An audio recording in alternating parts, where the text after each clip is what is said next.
assignment, but for Dr. Maya Evers, it was perfect. 3 years into her xenobiological research, the isolation allowed her to focus without the politics and bureaucracy of the Earth Science Division breathing down her neck. The rocky, windswept planet offered little in terms of comfort, but its unique atmospheric conditions made it ideal for monitoring deep space transmissions. Maya was cataloging cellular samples when the alert pinged from her communication array. At first, she dismissed it as another cosmic anomaly. The system frequently picked up random stellar noise. But when the pattern repeated for the third time, she abandoned her microscope and moved to the monitoring station. "Computer, analyze transmission pattern," she commanded, brushing a strand of copper hair from her face. "Pattern contains non-random elements consistent with artificial communication," the system responded in its clinical tone.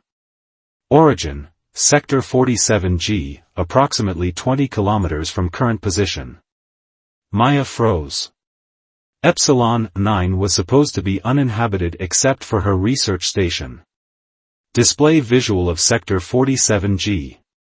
The screen flickered to life, showing a rocky canyon she'd never explored.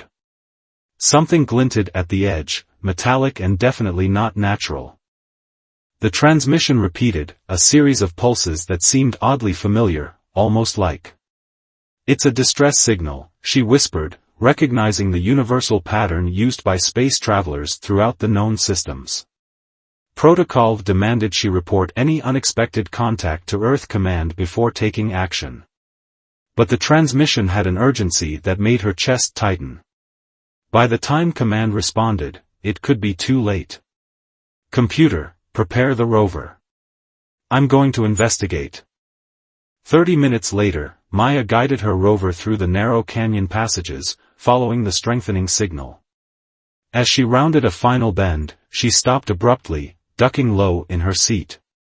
Ahead lay a ship, sleek and unfamiliar in design, clearly not human in origin. More concerning were the armed figures moving around it. They were humanoid but tall and bulky, wearing exosuits that obscured their features. They moved with military precision, hauling equipment into a larger vessel parked nearby. Maya's breath caught when she saw what else they were loading: containment pods, 3 of them, each holding a figure. Through her binoculars, Maya could see the captives clearly. They were decidedly non-human, slender with silvery skin that seemed to shimmer even in the dim light. One looked directly toward her position, as if sensing her presence despite the distance. Its eyes were entirely black, yet somehow expressed a desperate plea that struck Maya to her core. "Hunters," she murmured, recognizing the scenario. Illegal trafficking of sentient species had become a lucrative black market operation in the outer systems. These beings were clearly intelligent, and terrified. Every rational thought told Maya to retreat and call for backup. She was a scientist, not security personnel. But something about those eyes, that silent plea, compelled her forward. The hunters were nearly finished loading their cargo. In an hour, those beings would be gone, lost to whatever fate awaited them. Maya checked her equipment, a stunner, basic medical supplies, and her advanced security bypass tools. Not much against armed hunters, but perhaps enough for a distraction. "Computer, initiate emergency protocol Theta. Send continuous distress signal to Earth Command." She took a deep breath. "And mark my position. If I'm not back in 6 hours, send all surveillance data." As she slipped from the rover toward the ships, Maya knew she was violating every protocol in the handbook. Her career would likely be over regardless of the outcome. But as she caught another glimpse of the captive with the haunting eyes, she knew she couldn't walk away. Some things mattered more than rules. Some connections transcended species. And something told her this decision would change everything.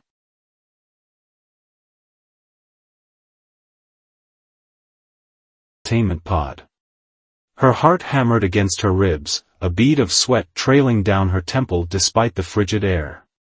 The plan, if she could call it that, was reckless at best: create a diversion, access the pods, and somehow escape with 3 alien beings she couldn't even communicate with. Now or never, she whispered, activating her portable EMP device and hurling it toward the hunter's ship's power core. The explosion was more dramatic than she'd anticipated. Electrical surges rippled across both vessels as alarms blared through the canyon. The hunters scrambled in confusion, weapons drawn, shouting in a language her translator couldn't decipher. Maya sprinted forward, using the chaos to reach the nearest containment pod. Up close, the alien inside was even more striking, tall and slender with silver-blue skin that shimmered with bioluminescent patterns. Its eyes locked with hers, impossibly deep and aware. "I'm getting you out," Maya said, knowing the words meant nothing but hoping her intent was clear. Her bypass tool made quick work of the first pod's locking mechanism. As the seal broke, the alien nearly collapsed, clearly weakened by whatever the hunters had used to subdue it. Without warning, Maya felt a strange pressure in her mind, not painful, but intense. Images flashed behind her eyes, the other pods, a path through the canyon, urgency. "You're telepathic," she gasped. The alien steadied itself, placing long, 6-fingered hands on the adjacent pod. Maya understood and quickly worked to open the remaining containers. Soon, all 3 aliens stood before her, the silver-blue one who'd connected with her mind, a smaller one with more greenish coloration, and a third whose skin was deep indigo with golden markings. The hunters had noticed the escape. A blast of energy weapon fire struck the rock beside Maya's head, sending stone fragments flying. "Run!" she shouted, gesturing wildly toward the narrow passage she'd scouted. The silver-blue alien grasped her wrist, its touch electric yet somehow comforting, and pulled her along as the indigo one led the way. They fled through winding canyons, the hunters' shouts echoing behind them. The smaller, greenish alien lagged, clearly injured. Without hesitation, the silver one lifted its companion, displaying surprising strength despite its slender frame. Maya's mind buzzed with another telepathic communication, stronger now, almost like words forming in her consciousness. "Krell. I am Krell. Krell," she repeated aloud, the name feeling right somehow. "I'm Maya." "Maya," came the response, the sensation warm and curious. They reached her rover, but a quick glance showed the hunters gaining ground. "It won't fit all of us," Maya realized, her plan unraveling. Krell placed a hand on her shoulder, and another series of images filled her mind, a network of caves beyond the next ridge, unknown to the hunters. The smaller alien, Vex, Maya understood through Krell's communication, hissed something that made Krell's bioluminescent patterns flash in what seemed like agitation. "What's wrong?" Maya asked. "Vex fears trust in human. Many of your kind work with hunters." "Not me," Maya said firmly, meeting Krell's gaze. "I'll help you. I promise." The third alien, who Krell identified as Nara, made a series of clicking sounds as it pointed to the ridge. The hunters were spreading out, attempting to surround them. Maya grabbed her emergency pack from the rover and disabled its tracking systems. "Lead the way," she told Krell. As they slipped between narrow rock formations, Maya felt Krell's mind brush against hers again, teaching her how to shield her thoughts, how to project simple messages back. It was disorienting yet intoxicating, a connection unlike anything she'd experienced with another being. A hunter's energy blast struck dangerously close, and Krell pulled Maya protectively against him. The contact sent a surge of awareness through her, his fear for his companions, his confusion about her intervention, and beneath it all, a growing curiosity about the human who'd risked everything for strangers. As the suns began to set, casting long shadows across the barren landscape, Maya caught glimpses of the alien's capacities, Nara's ability to blend with the surroundings, Vex's enhanced sensory perception detecting the hunter's movements, and Krell's increasingly powerful connection with her mind. "We can't outrun them forever," Maya panted as they sought momentary shelter. "We need a plan." Krell's response came not in words but in shared determination that somehow made her feel stronger. Diverse as they were, in this moment, they were united by a singular purpose: survival. And in Krell's steady gaze, Maya saw something that transcended their fundamental differences, a recognition of kindred spirits thrown together by circumstance, but connected by something more profound than either could yet understand.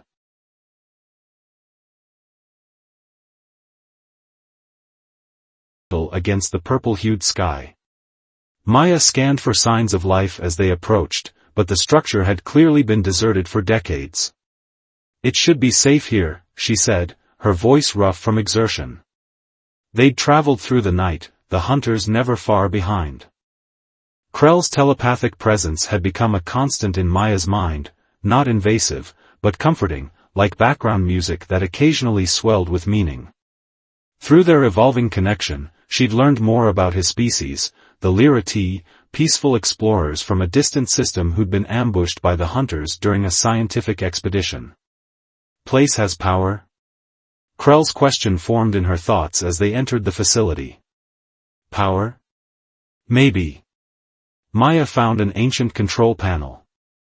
These old mining stations were built to last.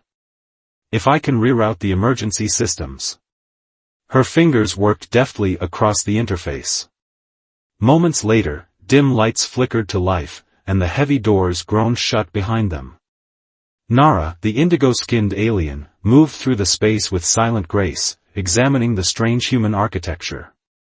Vex remained suspicious, keeping distance from Maya while nursing an injury to its side. "Let me help," Maya offered, approaching Vex with her medical kit. The alien recoiled, hissing. "Vex fears," Krell explained, moving beside her. "Hunters used pain. Associate humans with suffering."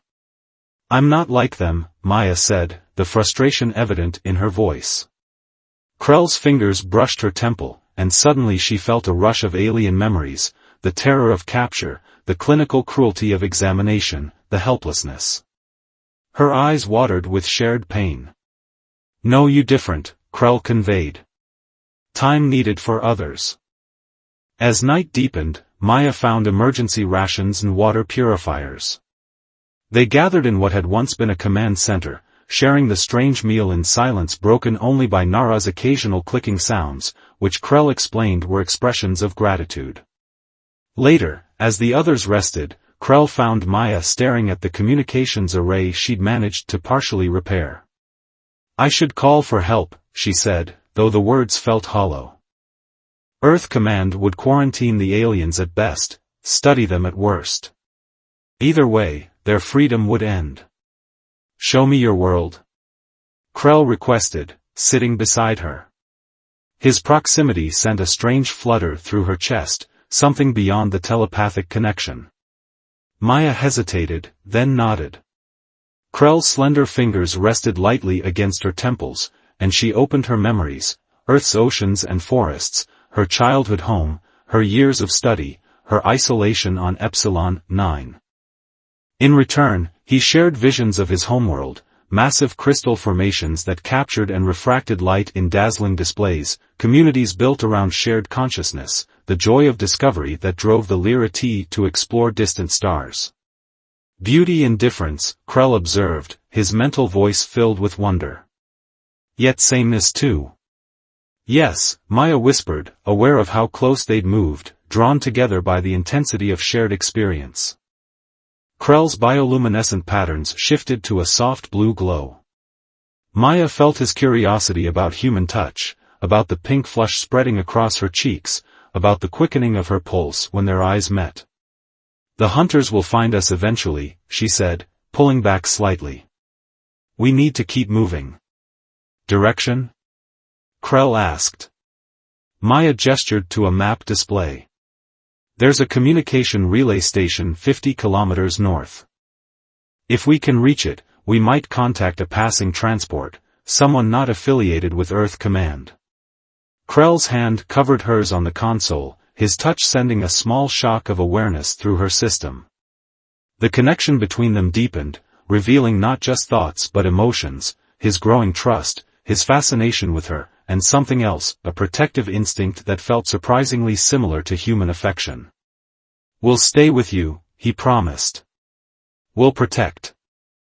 Maya found herself leaning closer, drawn by something beyond logic or biology. "And I'll protect you," she whispered.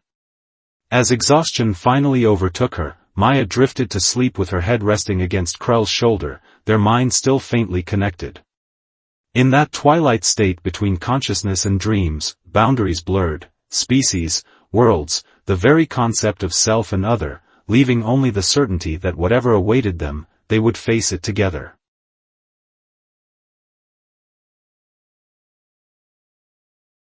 His normally smooth movements urgent and jagged. "Hunters come," his thoughts crashed into hers, tinged with betrayal and anger. "How?" "We covered our tracks." Maya grabbed her pack as Nara appeared, gesturing frantically toward the rear exit. The realization struck them simultaneously: Vex was missing. "Betrayed us," Krell confirmed grimly. "Traded our location for freedom." They fled through maintenance tunnels as the facility trembled with the force of the hunters' entry.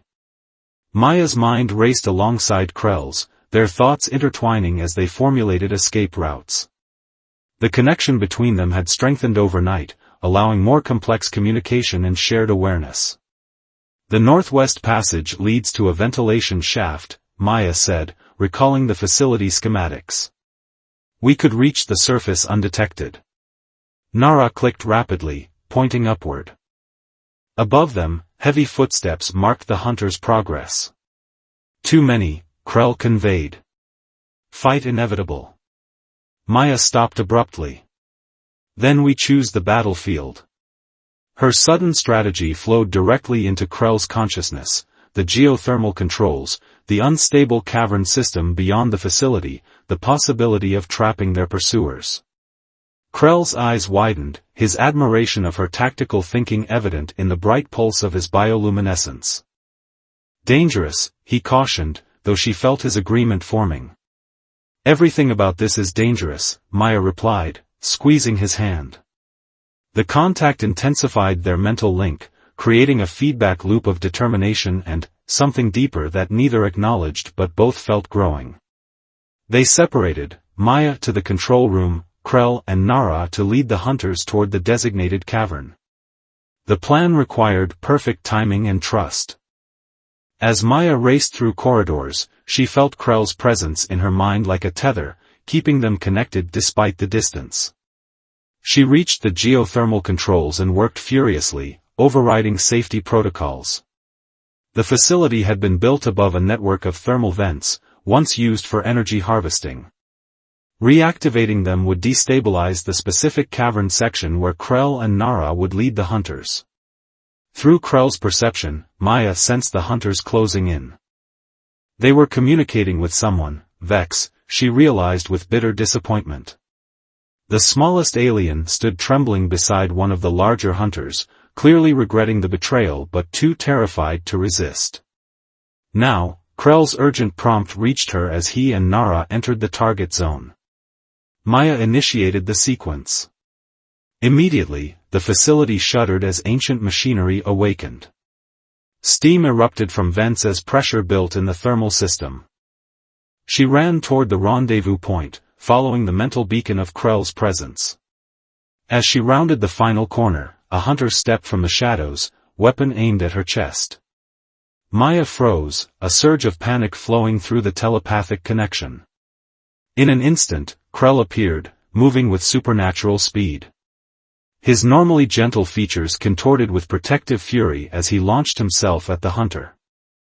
The confrontation was brief but violent, ending with the hunter unconscious and Krell pulling Maya urgently away as the first explosions rocked the cavern. They ran as the facility began collapsing behind them, the planned cave-in trapping the hunters. Through Krell's connection, Maya sensed rather than saw Vex's last-minute decision, breaking free from the hunters and fleeing in the opposite direction, choosing uncertain freedom over guaranteed safety. Maya, Krell, and Nara emerged onto the surface as dust billowed from the collapsing structure. They didn't stop running until they reached a ridge overlooking the destruction, finally collapsing from exhaustion.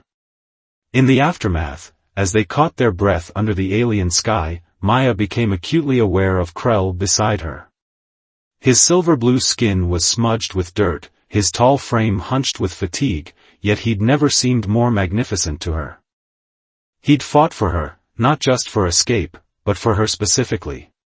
"Felt your fear," he explained, his mental voice intimate in her thoughts. "Could not bear it." Maya's hand found his, their fingers intertwining despite their anatomical differences. The touch deepened their mental connection, emotions flowing freely between them, relief, exhaustion, and a powerful affection that transcended physical form.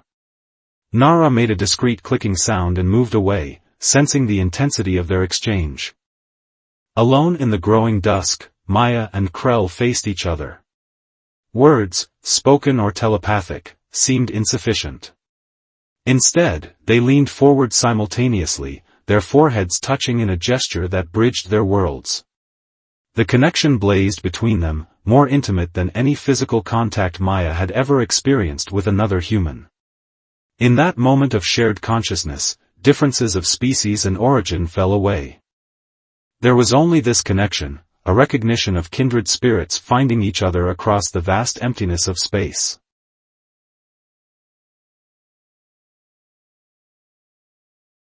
Solitary beacon in the barren landscape.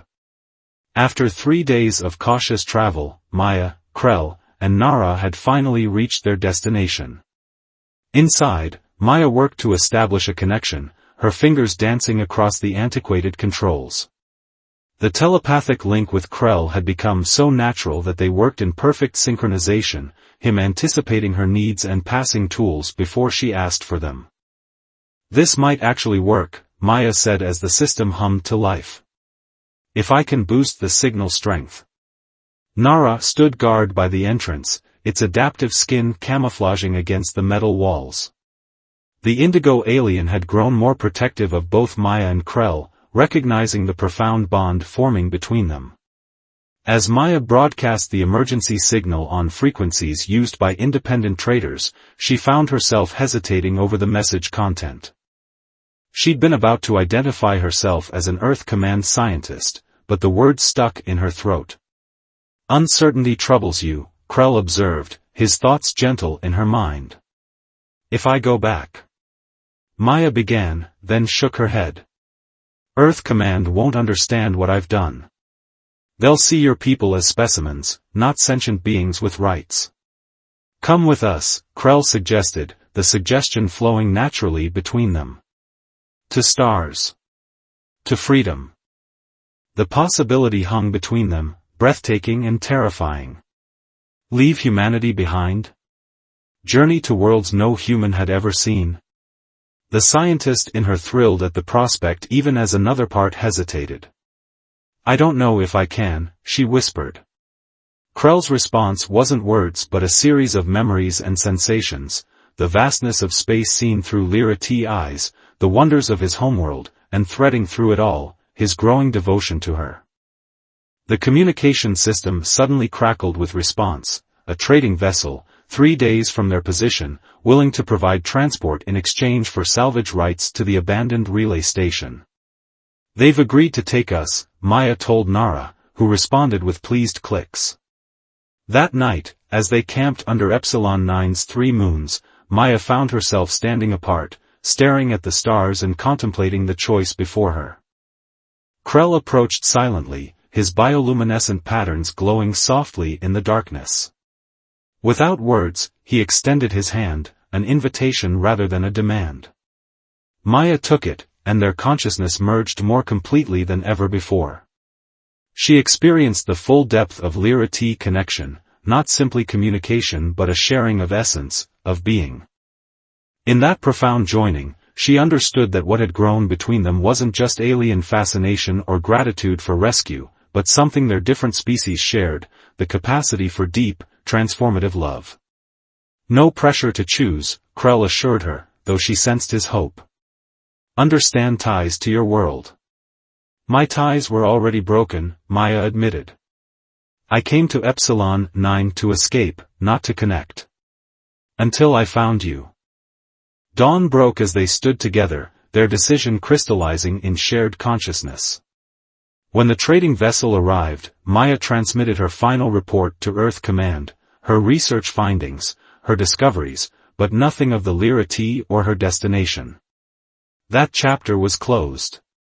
As they boarded the ship, the captain, a grizzled independent trader with too many cybernetic enhancements to count, raised an eyebrow at the unusual group but asked no questions beyond their ability to pay. From the observation deck, Maya watched Epsilon 9 grow smaller, the research station that had been her home fading to an indistinguishable dot. Krell stood beside her, his mind open to hers, sharing the bittersweet weight of leaving behind the familiar. "Where will we go?" she asked, both aloud and in thought. "Home first," Krell answered. "Then everywhere. Universe vast." Nara joined them, its clicking speech now partially comprehensible to Maya through her deepening understanding of their communication. The indigo alien had appointed itself their protector, embracing Maya as part of their small family.